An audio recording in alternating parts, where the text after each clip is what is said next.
তুমি তোমার হাতে কি এগুলো? এটা গোল জামা কাটিং করছি। গোল জামা কাটিং? হ্যাঁ, গাউন জামা।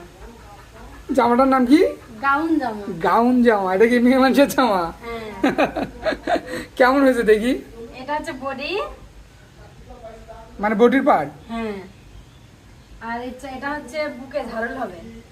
মানে ঝাড়লও দিবা আবার? হ্যাঁ, কুচি হবে এটা। কুচি যাকে বলে। এটা হচ্ছে হাতা। হাতা? হ্যাঁ। বাহ। আর এটা হচ্ছে এই যে ঘেরটা, গাউন জামার ঘের।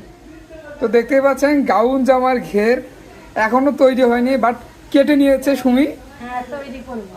তৈরির পর দেখা যাবে কত সুন্দর হয়। আর এখানে রয়েছে সালোয়ার, একটা পেটিকোট।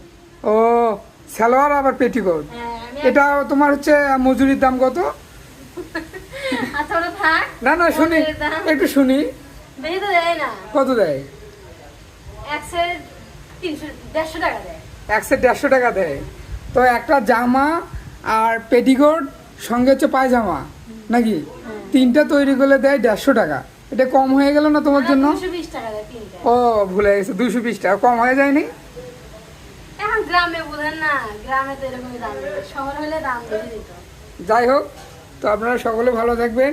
আর দামটা কিন্তু আপনারা জেনেই গেলেন, 3 সেট তৈরি করতে গেলে 220 টাকা প্রয়োজন হয় সুমির কাছে। তো সকলেই 3 পিস। সকলেই ভালো থাকবেন, সুস্থ থাকবেন, খোদা হাফেজ।